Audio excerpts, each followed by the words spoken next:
बेटा after ending में पता नहीं क्या क्या एसिड और बेस की कुछ प्रॉपर्टी खत्म कर दी थी ना हमने, है ना। आज हम लोग मोर अबाउट सॉल्ट से शुरू कर देते हैं, हुआ हो या नहीं हुआ मुझे याद भी नहीं है। मोर अबाउट सॉल्ट में बेटा हमारे पास पहले आपको बताता हूँ कुछ फैमिलीज़ के बारे में। किसके बारे में? फैमिलीज़ के बारे में। देखो फैमिली ऑफ सॉल्ट क्या है, पहले इस चीज़ को समझ लेते हैं। अच्छा पहले सॉल्ट क्या है, सॉल्ट क्या है बताना यार। नमक, है ना बेटा। पहले तो इस गलतफहमी को दूर करना, सॉल्ट का मतलब NaCl नहीं है यार, कोई भी चीज़ हो सकती है सॉल्ट में, सिर्फ नमक ही सॉल्ट है ये कहना गलत। हाँ, नमक कॉमन सॉल्ट है जो आप बहुत कॉमनली यूज़ करते हैं, ये सही है ना। तो अब मैं आपके पास बात करने जा रहा हूँ आज सबसे पहले किसकी, फैमिली ऑफ सॉल्ट। किसकी बात करने जा रहे हैं बेटा हम लोग आज? Family of salt. अभी जो फैमिली ऑफ सॉल्ट है ये कैसे है, क्या है, आइए इस चीज़ को डिस्कस करते हैं। फैमिली ऑफ सॉल्ट हमारे पास होती है, वैसे आइडेंटिफाई करना बहुत सिंपल है, जो भी हमारे पास सेम कैटायन या एनायन होंगे उसी की फैमिली होगी। जो भी हमारे पास बेटा सेम कैटायन या एनायन होंगे उसी की फैमिली होगी। एग्जाम्पल के तौर पर मैं आपसे कहता हूँ NaCl और KCl कॉमा NaOH और NaCl। अब ये देखो ये जो फैमिली है ये क्लोराइड सॉल्ट्स की है। किसकी है? क्लोराइड सॉल्ट्स की। और ये जो फैमिली है ये सोडियम सॉल्ट्स की है। जो सेम मिले उसकी फैमिली है ना। ट्रिक है आसान। वैसे तो हमारे पास क्या होता है, रिएक्शन करा के देखनी पड़ती है, वो छोड़ दो। 10th में हो सारा इक्विलिब्रियम यहीं पढ़ोगे क्या, 11th के लिए कुछ छोड़ दो। तो कुल मिला के कहानी ये है सॉल्ट की, आपके पास जिसका दिखे सेम है वो उसी की फैमिली। हो गया काम सिंपल, इसमें तो कोई दिक्कत नहीं है। अब मोर अबाउट सॉल्ट्स में आज हम लोग जानेंगे कि जो सॉल्ट है उनका pH क्या क्या होता है। क्या बोला बेटा मैंने? सॉल्ट का pH क्या होता है। देखो जनरली तो सॉल्ट न्यूट्रल होते हैं। क्या बोला? जनरली तो सॉल्ट न्यूट्रल होते हैं, पर सॉल्ट आपके एसिडिक भी हो सकते हैं और बेसिक भी हो सकते हैं। ये किस चीज़ पे डिपेंड करेगा बेटा? ये इस चीज़ पे डिपेंड करेगा कि सॉल्ट हाइड्रोलाइसिस होने के बाद आपका प्रोडक्ट क्या दे रहा है। देखो दो तरीके होते हैं इसको बताने के, पर मैं आपको ऐसे बता रहा हूँ। फॉर एग्जाम्पल मेरे पास पहले सॉल्ट बनता कैसे इसको समझा देता हूँ, ठीक है। तो यहाँ पे मैं आपको हेडिंग डाल देता हूँ फॉर्मेशन ऑफ सॉल्ट, कि भैया सॉल्ट जो है हमारे पास बनता कैसे है। जो फॉर्मेशन ऑफ सॉल्ट है इस चीज़ को समझने की कोशिश करते हैं। जैसे कि मेरे पास सॉल्ट ले लेता हूँ मैं, अमोनियम क्लोराइड ले लेता हूँ। क्या लेता हूँ? अमोनियम क्लोराइड, ये एक सॉल्ट है। सोडियम क्लोराइड ये एक सॉल्ट है। पोटेशियम सल्फेट K2SO4 ये सॉल्ट है, ठीक है। कैल्शियम सल्फेट ये एक सॉल्ट है, और सोडियम नाइट्रेट ये भी एक सॉल्ट है। गोली मार, कितने सारे लिखूंगा यहाँ तक भर दूंगा, फिर भी आते रहेंगे, है ना, एंडलेस। अब मैं कह रहा हूँ ये बनते कैसे हैं, फॉर्मेशन कैसे होते हैं, आइए देखिए। एक्चुअल में बेटा जब भी हमारे पास सॉल्ट की फॉर्मेशन होती है तो कुछ किताबें लिखती हैं कि हाइड्रोजन को रिप्लेस करके जो मेटल आता है वो हमारा सॉल्ट बनाता है किसी एसिड का। किसमें? जब एसिड और बेस की रिएक्शन होती है।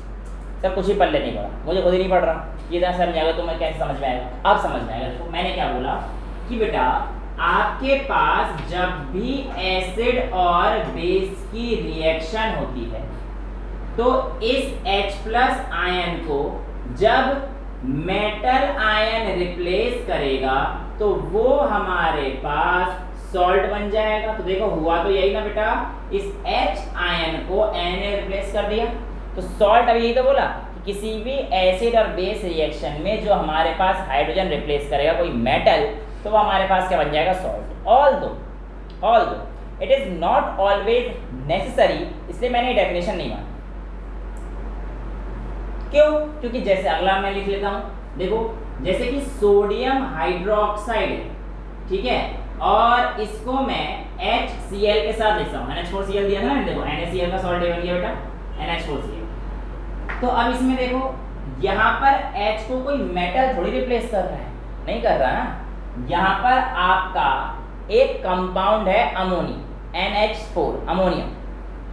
तो ये जो अमोनियम है ये पूरा का पूरा तो एक कंपाउंड है, सिर्फ एक मेटल तो नहीं है। ये भी इसी जगह रिप्लेस कर रहा है। देखो बनेगा क्या इसमें NH4Cl + H2।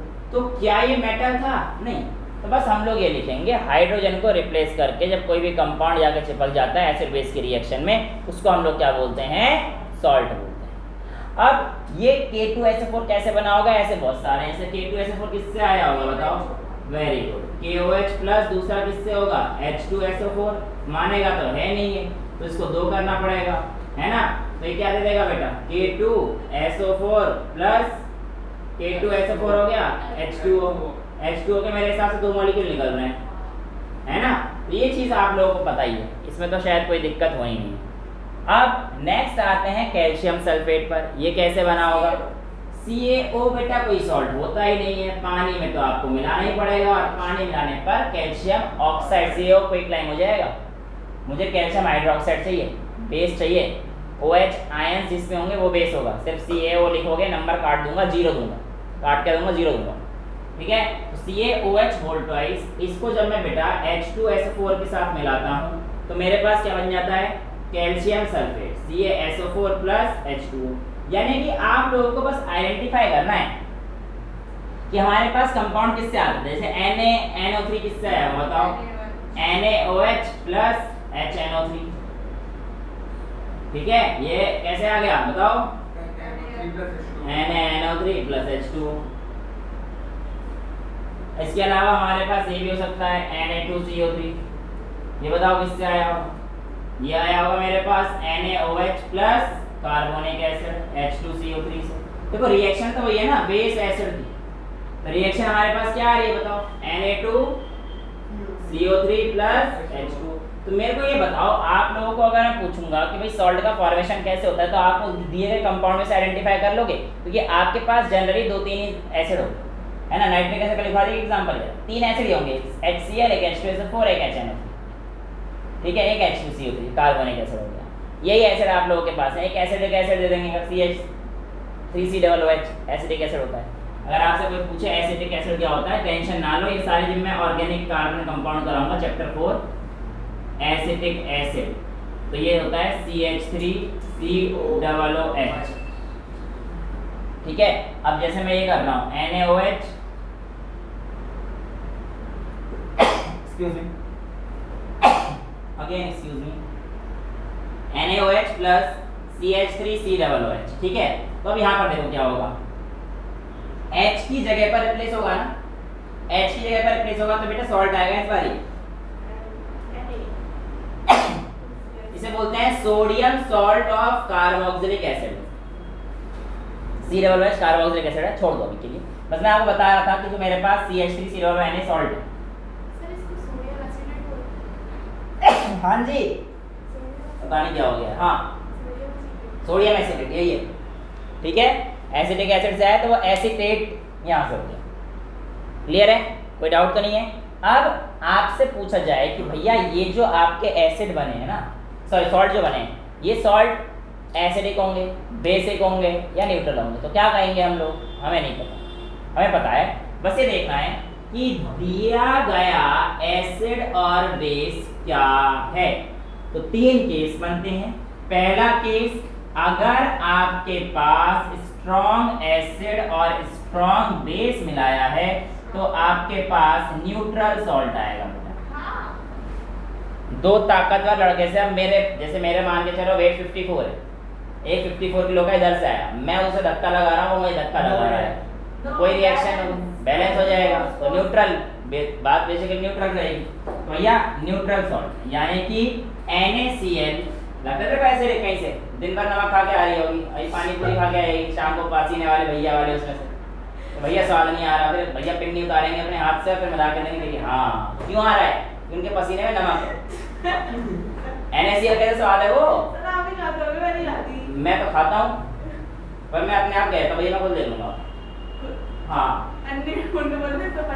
हाँ वो देते हैं, वरना मैं कहता हूँ कि भैया मेरे को नहीं खाना, तुम्हारे तो थोड़ी भाई टेस्ट नहीं आ रहा, 2 पानी पूरी और जो लास्ट में वो जो मांगते हो क्या कहते हैं उसे, लास्ट में तो कुछ मांगते हैं पपड़ी, अरे लास्ट में जो फ्री की मिलती है एक पापड़ी भाई, पापड़ी, अरे कहीं कहीं पपड़ी बोलते हैं, कहीं पापड़ी बोलते हैं, तो एक फ्री की वो भी चाहिए तुम्हें। तो कुल मिला के बेटा NaCl अगर चाहिए तो आपको गोलगप्पे की दुकान पे आराम से मिल जाएगा, मैंने आपको बता दिया। बाकी होता क्या है, ये न्यूट्रल है, क्यों? क्योंकि बेटा हमारे पास ये सॉल्ट जो है कैसा है, न्यूट्रल है। कैसे पता पड़ा? स्ट्रॉन्ग बेस है, स्ट्रॉन्ग एसिड। यहाँ देखो अमोनियम हाइड्रोक्साइड एक वीक एसिड है, तो केस दूसरा कौन सा आ गया?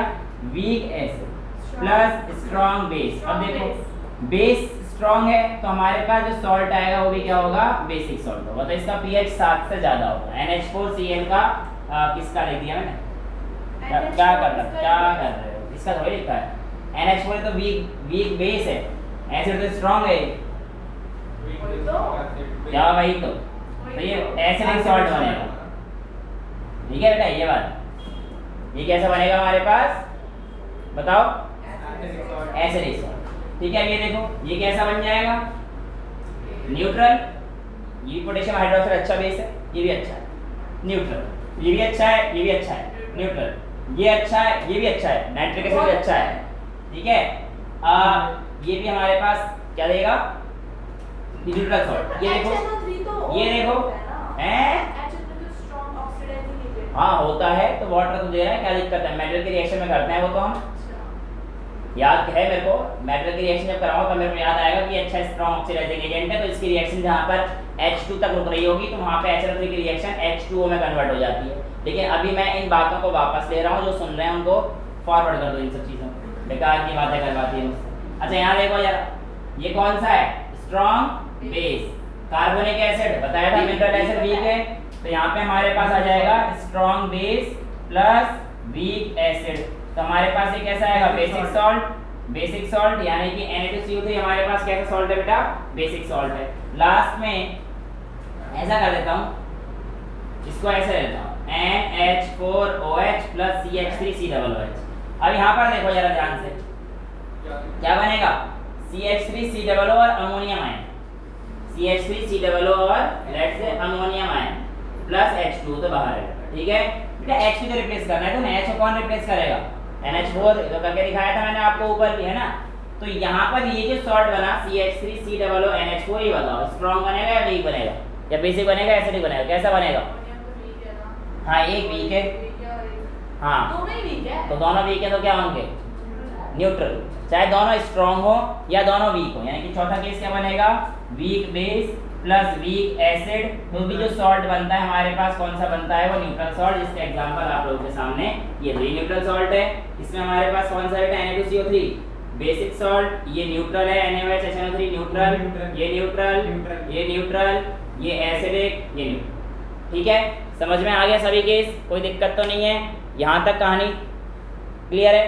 ठीक है, तो family of salt, more about salt, ये हम लोग आगे देख रहे हैं। बाकी इसमें कोई डाउट नहीं है कैसे बनेगा, कौन सी चीज़ एसिडिक होगी, कौन सी बेसिक होगी। ठीक है, आगे हमारे पास आता है बेटा जो सॉल्ट है, जो सबसे इंपॉर्टेंट सॉल्ट है उसी के बारे में पढ़ लेते हैं, जिसका NaCl। NaCl को बेटा हम लोग रॉक सॉल्ट भी बोलते हैं। और रॉक सॉल्ट क्यों बोलते हैं? रॉक सॉल्ट इसलिए बोलते हैं क्योंकि चट्टानों में पाई जाती है। हाँ चट्टानों में पाई जाती है। जैसे कि मैं आपको बता देता हूँ, पहले तो क्या बेटा, हाँ प्योरीफाई तो करेंगे, वो तो मैं सब बता रहा हूँ आगे। मैं आपसे कह रहा हूँ कि जितने भी आप लोगों के पास सॉल्ट है ये कैसे बनता है, यानी कि अब आप देख रहे हो हर घर में नमक तो एटलीस्ट हर घर के पास पहुँच ही रहा है, और मेरे हिसाब से ज़्यादा महंगा भी नहीं है ना? तो आसानी से अफोर्डेबल एक तो चीज़ें पर इतनी आसानी से अफोर्डेबल है, तो कहीं ना कहीं सोर्स तो इसका बहुत ज़्यादा बड़ा होना चाहिए। तो हाँ इसका सोर्स काफ़ी बड़ा है, और वो क्या है आपका? समंदर, सी वाटर। और ये सी वाटर में बहुत अच्छे खासे अमाउंट में आपका नमक पाया जाता है। क्यों पाया जाता है? ये तो अच्छा क्वेश्चन है, चलो ये भी आज समझा देंगे। क्यों पाया जाता है? अच्छा क्वेश्चन। पहले बनता कैसे समझाऊं या क्यों पाया जाता है ये समझाऊं? पहले बनता कैसे? पहले बनता कैसे बता। ठीक है, सी वाटर को बेटा ऐसे लार्ज शैलो टैंक्स होते हैं हमारे पास, ठीक है, और इनको जो है हम लोग क्या कर देते हैं? ऐसे लार्ज इसमें कंपार्टमेंट्स होते हैं, और इन कंपार्टमेंट में सी वाटर को स्टोर कर लेते हैं। क्या कर लेते हैं? सी वाटर को स्टोर कर लेते हैं। ठीक है, ये जब आप गुजरात जाओगे कभी तो आप देख सकते हो, बहुत ही आराम, मतलब प्लांट तो तुम्हें जाने नहीं देंगे पर दूर से तुम्हें दिख जाएगा। ठीक है, हाँ जी बेटा। तो ये आपके पास क्या हो रहा है? सी वाटर पूरा क्या हो रहा है? स्टोर कर दिया, कलेक्ट कर दिया, और उसके बाद sea water it is allowed to evaporate. सूरज आएगा और धूप से इसे जलाएगा, और जब धूप से जलाएगा तो पानी क्या हो जाएगा, इवेपोरेट। जो लेफ्ट बिहाइंड जो चीज़ें होंगी वो क्या होंगी, आपकी सॉल्ट। लेकिन वो जो सॉल्ट होंगी उसमें क्या होंगी, बहुत सारी इम्प्योरिटीज़ होंगी, और वो जो इम्प्योरिटीज़ हैं उसको प्योरीफाई करके क्या आपके टूथपेस्ट में नमक है, तो आप कह देना हाँ, क्योंकि हमारा नमक कहाँ से आया है, सी वाटर से। अब प्रॉब्लम ये है कि बच्चे का दिमाग में एक सवाल आ गया था कि भाई सी वाटर आया, सी वाटर में नमक कहाँ से आया, तो इसके लिए दूसरी कहानी समझाते हैं कि दूसरा नमक कैसे बनता है। एक्चुअल में हमारे पास नमक की भी माइनिंग करी जाती है। नमक की माइनिंग करिए तो नहीं सुनी थी, सुनो। जो आज आप लोगों को समंदर दिख रहा है वो ऐसा नहीं है कि आज से कितने अरबों साल पहले भी समंदर ही था, ऐसा जरूरी नहीं है, ठीक है। कई सारे मूवमेंट हुए हैं, इधर उधर हुआ है, ये पहले पता नहीं क्या क्या चीज़ें हुई हैं, पता है पर अभी जरूरत नहीं है। तो बेटा क्या था कि जो हमारे पास जो लैंड मास था ना, देखो नीचे वॉल्केनो और कई सारे एक्टिव वॉल्केनो तो समंदर के अंदर चल रहे हैं, जो आपके अंडमान में भी है, ऐसे ही है ना। तो समंदर के अंदर वॉल्केनो है, और एक्चुअली में क्या, जहाँ पे समंदर पहले नहीं था, किसका है, कट गया कॉल, समंदर में वापस आ जाते हैं।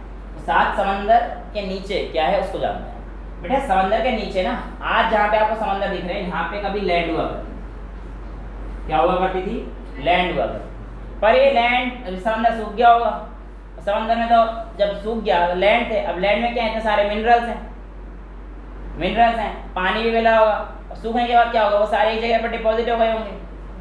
तो उसने फिर क्या बना लिया, अपना लार्ज मास ऑफ रॉक्स बना लिए। आज कहीं और समंदर है, वहाँ पे लैंड हो गई, फिर दोबारा से आएगा पानी वहाँ पे, है ना, दोबारा पानी आ गया, तो इस लैंड में क्या हो गया, नमक आ गया ना इस लैंड में। तो भाई जो आपके पास इतने सारे मिनरल्स हैं, जमीन पर तो मिनरल्स हैं नेचुरल फॉर्म के, उससे थोड़ी आप मना कर सकते हो। तो आपकी एनसीईआरटी में पढ़ रखा है, bygone the seas that has been dried up, bygones, bygone का मतलब होता है कई साल पहले, 100 हजार साल पुरानी बातें बता रहा है वो।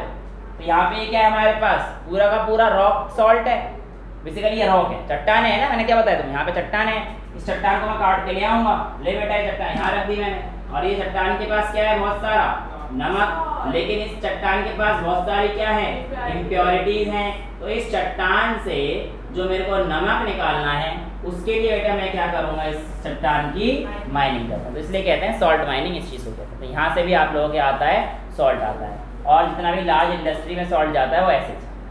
क्लियर है, यहाँ पे तो कोई दिक्कत नहीं है। अब जो सबसे इम्पोर्टेंट कंपाउंड है हमारे पास वो क्या है, NaCl है, और इस NaCl से क्या क्या चीज़ें बन रही हैं, कैसे कैसे बन रही हैं, सारी चीज़ें आज हम लोगों को देखनी है, ठीक है क्या बेटा। तो सबसे पहला जो हमारे पास है वो क्या है बताओ, ब्लीचिंग पाउडर। क्या होता है ब्लीचिंग पाउडर, जो आप लोगों के पास कपड़े वगैरह में दाग लग जाता है, उसके बाद आप कहते हैं अरे ब्लीच कराना पड़ेगा, या रंग कुछ है, फेशियल ब्लीचिंग, ये वो पता नहीं क्या क्या कराते रहते हैं, है ना। अब हमारा तो कुछ है नहीं, ऐसे रंग है इसमें, क्या ब्लीच कराओ इतने चेहरे पे, इतना दाढ़ी है, ठीक है, शादी में होगा तो पता नहीं, आज तक तो कराया नहीं। चलो आगे आ जाते हैं। कहानी ये है कि हमारे पास जो कैल्शियम हाइड्रोक्साइड, क्या है, कैल्शियम हाइड्रोक्साइड, अगर मैं इसको क्लोरीन, देखो मैं एक्चुअल में NaCl तो मेरे पास है ना, अब इस NaCl में से क्या क्या चीज़ें निकल रही हैं वो चीज़ों को निकाल, ठीक है। तो इसको करूँगा तो मेरे पास क्या होता है, कैल्शियम ऑक्सीक्लोराइड CaOCl2, ठीक है, और एक O यहाँ पे यूज हो गया है, पर एक O बच रहा है और 2 H बच रहा है, तो वो बाहर आ जाएगा, क्या बना देगा बेटा हमारे पास H2। तो ये जो हमारे पास CaOCl2 है, हमारे पास क्या होता है, ब्लीचिंग पाउडर। हालांकि इसका जो कॉम्प्लेक्स रिएक्शन है तो काफ़ी 11th क्लास में ही पढ़ो, वो भी रिलीव करा दिया है बोर्ड से, तो कॉम्पिटिशन वाले बच्चे पढ़ेंगे।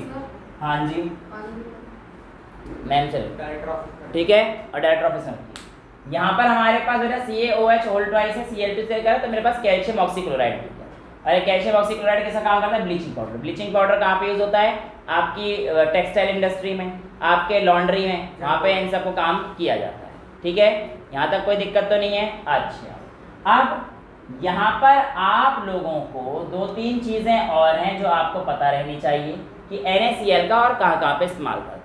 तो अब हमारे पास एक प्रोसेस आता है जिसका नाम है क्लोर एल्कली प्रोसेस। क्या नाम है बेटा, क्लोर एल्कली प्रोसेस। अब इसे क्लोर एल्कली प्रोसेस क्यों कहते हैं, आइए इस चीज़ को समझ लेते हैं। और उसके अलावा क्या क्या होता है आइए इस चीज को जान लेते हैं। एक प्रोसेस होती है इलेक्ट्रोलाइसिस। हालांकि इस प्रोसेस के बारे में मैं आपको चैप्टर 1 में भी एक एक्टिविटी के दौरान बता चुका हूँ, है ना, जिसमें H2 और O2 गैस जो थी वो कैथोड पे डबल आई थी क्योंकि उस पर क्या आया था, हाइड्रोजन आया था, राइट। अब हमारे पास जो इलेक्ट्रोलाइसिस है तो बेटा दो तरीके के सेल होते हैं, एक इलेक्ट्रोलाइटिक सेल होते हैं और एक इलेक्ट्रोकेमिकल सेल्स होते हैं।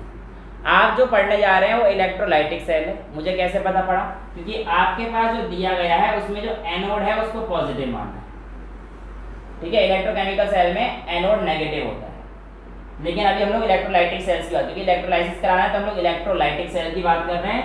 तो ये हमारे पास एनोड क्या है, पॉजिटिव, और इधर है मेरा ये राइट हैंड साइड पे क्या है मेरा कैथोड, जो कि मेरा क्या है, नेगेटिव टर्मिनल। इन दोनों को एक्सटर्नल बैटरी या ईएमएफ की मदद से जोड़ दिया जाएगा, और यहाँ पर जो हमारे पास इनलेट है यहाँ पे फीड किया जाएगा NaCl प्लस पानी, यानी कि NaCl प्लस H2O को फीड किया जाएगा।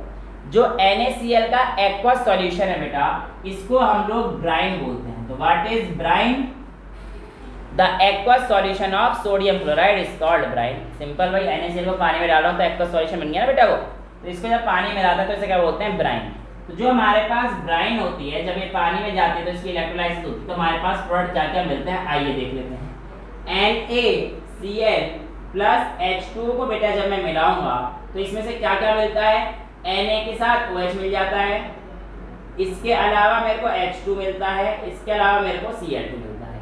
रिएक्शन बैलेंस करने के लिए क्या करना पड़ेगा, 2H2O लगा दे तो 2NaCl और 2H2 लगा दो। यहाँ पे कितने हो गए, H2 के 2 और 2 4, Na के 2 2 ऑक्सीजन के सब बैलेंस, ठीक है। तो ये हमारे पास रिएक्शन में क्या मिलता है जब हम इलेक्ट्रोलाइसिस कराते हैं, तो NaCl और पानी का लिया, यानी कि ब्राइन का इलेक्ट्रोलाइसिस करा रहा हूँ, तो जो मेरे पास प्रोडक्ट मिल रहा है बेटा ब्राइन की इलेक्ट्रोलाइसिस में क्या मिल रहा है, सोडियम हाइड्रोक्साइड, हाइड्रोजन और क्लोरीन। हाँ जी, क्या क्या, HCl प्लस NaOH, सॉल्ट और वाटर देते हैं। ओके गुड, मैं वो बताना भूल गया, इसमें बताना चाहिए था। मैंने आपको कहा था HCl प्लस NaOH मिलकर क्या देगा, NaCl प्लस H2O। बेटा जो एसिड स्ट्रॉन्ग है या वीक है, मैंने आपको तरीका बता दिया था। एक्चुअल में वो मैं ऐसे भी देख सकता हूँ कि रिवर्स रिएक्शन करा कि NaCl की हाइड्रोलिसिस करा दो, यानी कि इस रिएक्शन को ऐसे लिख सकता है रिवर्सिबल। NaCl की हाइड्रोलिसिस कराओगे तो आपको क्या मिलेगा, NaOH और HCl मिलेगा, और इसमें आपको स्ट्रॉन्ग एसिड और स्ट्रॉन्ग बेस मिल रहा है, इसलिए सॉल्ट कैसा रहेगा, NaCl न्यूट्रल। कहाँ पर, यहाँ पे HCl लिखूंगा, H2 और Cl2 से बिल्कुल HCl बन सकता है, लेकिन ये सेपरेटली निकल देंगे, ठीक है। तो HCl भी बना देंगे, चलो ठीक है। आपने एक चीज़ और याद दिला दी, उसको भी समझा देंगे अभी से। तो यहाँ पर मेरे पास बहुत सारा सॉल्यूशन किसका है, ब्राइन का है। अब देखो बेटा होता क्या क्या है, हमारे पास कई सारी गैस, जो नेगेटिव है उस पर पॉजिटिव चीज जाएगा और पॉजिटिव पे नेगेटिव जाएगा। हाइड्रोजन हमारा पॉजिटिव होता है, इसलिए वो किस गैस से पाया जाता है बेटा, हमारे पास कैथोड वाली गैस पे, और एनोड वाली कैथोड वाली ट्यूब पे, ठीक है। ये रॉड होती है, ठीक है। आप कहोगे तो मैं दिखा दूंगा, मेरे पास पड़ा हुआ है। और ये जो हमारे पास है ये कौन सा होता है बेटा, क्लोरीन। यहाँ पे कौन सा आता है, क्लोरीन। अब देखो सॉल्यूशन में बच गया आपके पास Na प्लस का आयन, OH माइनस का आयन, और जो OH माइनस का आयन है वाटर का आयन है वो इस तरफ, Na प्लस का आयन मतलब जैसे हम लोग इनलेट कर रहे हैं। जनरली Na प्लस की आयनिक मोबिलिटी OH माइनस से ज़्यादा होती है। ध्यान सुनना इस बात को, हम लोग आसानी से ले लेते हैं कि NaOH जो है हमें इसके आसपास मिलता है, कैथोड के पास मिलता है ज़्यादा। ऐसे क्यों होता है, सुनो। Na प्लस की जो आयनिक मोबिलिटी यानी कि पानी में चलने की स्पीड, वो as compare to OH minus ion ज़्यादा होती है। Na के पास चार्ज कैसा है बेटा, पॉजिटिव, तो Na भाग के सारे किधर जाना चाहेंगे, कैथोड के पास जाना चाहेंगे, यानी कि नेगेटिव के पास, और OH सारे भाग के कहाँ जाना चाहेंगे, पॉजिटिव के पास जाना चाहेंगे कि वो नेगेटिव है। तो इन दोनों में से भागने में तेज कौन है, Na तेज है, तो Na ज़्यादा जल्दी यहाँ पे पहुँच जाएगा, और OH आ तो रहा होगा लेकिन ज़्यादा तेज भाग नहीं पाएगा। तो इसे उधर जाने से अच्छा कहेंगे, अच्छा तेरे पास नेगेटिव है, अच्छा मेरे पास पॉजिटिव है, हम क्यों जा रहे हैं दूसरे के पास, हम आपस में मिल जाते हैं। तो यहाँ पे मिल जाते हैं Na और OH, और Na और OH हमारे पास कहाँ पे पाए जाते हैं, नियर द कैथोड। समझ में आ गया। अब हमारे पास ये जो प्रोडक्ट निकले यहाँ पर अगर आप ध्यान से देखो तो क्या निकला मेरे पास, एक NaOH, एक क्लोरीन। बेटा ये जो प्रोडक्ट है हमारे पास एक NaOH का और एक क्लोरीन का, इसी वजह से हम लोग इसे कहते हैं क्लोर एल्कली। NaOH किसमें, पानी में, तो अब बेस, NaOH एक बेस है, base dissolved in water is called alkali.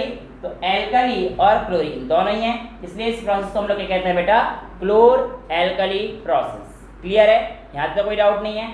अब इसके आगे की जो कहानी है वो कुछ इस टाइप से है कि आप लोगों के पास इनके यूजेस क्या क्या हैं। अब यहाँ पर देखो, जो उसने बच्ची ने बात की बिल्कुल सही है कि सर H2 और Cl2 को मिलाकर हम लोग फिर HCl तो लिख सकते हैं। हाँ जी बिल्कुल लिख सकते हो आप। इस रिएक्शन से आप लोग HCl की प्रोडक्शन भी करा सकते हो, मुझे कोई दिक्कत नहीं। तो अब आपने बता दिया तो मैं HCl का यूज ही बता दूंगा, ठीक है। तो इस रिएक्शन में जो हमारे पास HCl बना है उसका यूज भी मैं आपको बता दूंगा, बुक में नहीं है, बुक की दिक्कत ना लो, ठीक है। बुक में HCl वाला पॉइंट। अच्छा देखो अब ध्यान से क्या क्या चीजें हैं। क्लोरीन का काम कहाँ कहाँ पर होता है, देखो आपके पास जितने भी स्विमिंग पूल हैं, आप लोगों ने देखा होगा आगे कहते हैं यार क्लोरीन बहुत ज़्यादा लग गई। तो स्विमिंग पूल में आंखों में क्लोरीन लगती है और जब आपकी आंखें जलती हैं स्विमिंग पूल में, ठीक है। तो जो स्विमिंग पूल होता है उसमें क्लीन करने के लिए एज अ डिसइंफेक्टेंट क्या डालते हैं हम लोग, क्लोरीन डालते हैं, तो to clean the swimming pool. इसके अलावा ब्लीचिंग एक्शन, भैया आपका कपड़ा तो ब्लीच हो जाता है आराम से, वो ब्लीचिंग एक्शन जो होता है वो किसकी वजह से हो पाता है, पता है किसी को, नहीं पता। लेकिन जब क्लोरीन पढ़ा रहा हूँ तो नालायक को कॉमन सेंस लगा लो, क्लोरीन की वजह से होता होगा जब क्लोरीन का यूज दिखा रहा हूँ। तो ब्लीचिंग एक्शन जो हो रहा है वो किसकी वजह से हो रहा है, हमारे पास क्लोरीन की वजह से। तो bleaching action is due to chlorine. इसके अलावा क्लोरीन का यूज Na के साथ मिलकर कॉमन सॉल्ट तो है ही, आपको पता है खाने में यूज होता है। इसके अलावा वाटर जो आपके घरों तक पहुँचता है ना, वाटर ट्रीटमेंट प्लांट जो हैं इसमें भी हम लोग किसका यूज करते हैं, क्लोरीन का इस्तेमाल करते हैं। और बाकी एनसीईआरटी में एक तो यूज दे रखे होंगे, उनको आप पढ़ लेना, उसमें कोई दिक्कत नहीं। नेक्स्ट हमारे पास आता है किसका बेटा, हाइड्रोजन का। देखो हाइड्रोजन के कई सारे यूज हैं। हाइड्रोजन की बात करेंगे तो hydrogen as a space fuel आप यूज करते हैं हाइड्रोजन का। दूसरा लिखा है फर्टिलाइजर के तौर पर उसको यूज करते हैं। एक्चुअल में हाइड्रोजन डायरेक्टली फर्टिलाइजर का यूज नहीं होता, नाइट्रोजन के साथ जब हम लोग हाइड्रोजन को मिलाते हैं तो ये हमारे पास ऐसे एक रिएक्शन देता है अमोनिया का। और ये जो अमोनिया है ये मेजर कंपोनेंट होता है बेटा किसका, आपका फर्टिलाइजर का। इसलिए कहते हैं कि जो हाइड्रोजन है उसको हम लोग किस में यूज कर रहे हैं, इन फर्टिलाइजर। तो पहला हो गया स्पेस फ्यूल, दूसरा क्या आ गया बेटा मेरे पास, फर्टिलाइजर। तीसरा मेरे पास क्या आ सकता है, हाइड्रोजन का मार्गरीन लिख रखा है। एक्चुअल में जब आपके पास हाइड्रोजनेशन करानी होती है, अब ये हाइड्रोजनेशन क्या होती है, देखो जब आपको घी ऑयल यहाँ पर पहुँचाना होता है तो आप क्या करते हो, निकेल की प्रेजेंस में कोई भी डबल बॉन्ड वाले कंपाउंड का हाइड्रोजन से रिएक्शन करा देते हो। तो ये होता है CH2 अभी आपको समझ कम आएगा पर जैसे मैं ऑर्गेनिक करा दूंगा आ जाएगा, बता तो रही हूँ। तो अब यहाँ पे हाइड्रोजन ऐड करा दूंगा तो एक बॉन्ड कम हो जाएगा। तो यहाँ पर क्या हो रहा है, CH3 बन जाएगा। तो डबल बॉन्ड तो हट गया पर इसलिए पर हाइड्रोजन आ गया, तो इसलिए हाइड्रोजन ऐड हो रहा है, इसे कहते हैं हाइड्रोजनेशन। तो hydrogenation of vegetable oil of ghee, हाँ वनस्पति घी, डालडा, ऐसा चीजें उसमें हाइड्रोजनेशन हम लोग करते हैं, ठीक है। इसके अलावा हमारे पास मार्गरीन भी है, ये वेजिटेबल घी। मार्गरीन थोड़ा सा पैकिंग ऑफ मीट्स में भी यूज़ होता है, ठीक है। जब मीट पैकिंग होती है, यहाँ पर तो इतना नहीं होता है, जहाँ पे फॉरेन कंट्रीज़ हैं, जो ज़्यादा ठंडे इलाके हैं, जैसे कि आपका ये स्वीडिश हो गया, जो भी मतलब उधर नॉर्थ पोल के पास हैं, यूरोपियन मेजरली वो बहुत ज़्यादा यूज़ करते हैं। हाँ तेज बोलो। बटर और मार्गरीन दोनों एक जैसे नहीं, बटर और मार्गरीन एक जैसे नहीं दिखते, बटर अलग होता है, मार्गरीन अलग होता है। मार्गरीन की पैकिंग प्रॉपर्टी होती है। अब यहाँ पे तुम बटर से पैक करके इंडिया में सप्लाई कर रहे हो, बटर ही पिघल जाएगा, लोग यूँ करेंगे पैक हो रहा है खा लेंगे पहले, है ना। तो आसानी से ऐसा नहीं हो सकता। जहाँ पे टेम्परेचर ठंडा रहता है वहीं पे इन सब चीज़ों की, क्योंकि वो चिकन को पैक करेंगे अंदर, फिर उसके अंदर वो बटर वगैरह मार्गरीन को यूज़ करते हैं और उसके ऊपर से फॉइल पेपर लगा मेहनत करते हैं, क्योंकि वहाँ पे पिघलता नहीं है ना आसानी से। यहाँ पे क्या है, ऐसे अगर पैक करोगे तो उसकी स्मेल से सड़ जाएगा अंदर, है ना। तो ये सारी प्रॉब्लम टेम्परेचर को देख के करी जाती है। अच्छा अगला कौन सा रह गया, NaOH। देखो NaOH कई सारे यूज़ हैं, लॉन्ड्री में यूज़ होता है NaOH, ग्रीस बनाने में यूज़ होता है। इसके अलावा NaOH के और भी यूज़ हैं, जैसे कि बताओ बुक में से देख के एक दो, सारी चीज़ें थोड़ी याद रहती है टीचर को। पेपर में पेपर मेकिंग में, और शाबाश बेटा बहुत अच्छा पढ़ रहे हो। हाँ किताब से देख के पढ़ रहे हो, पढ़ दो कोई बात नहीं।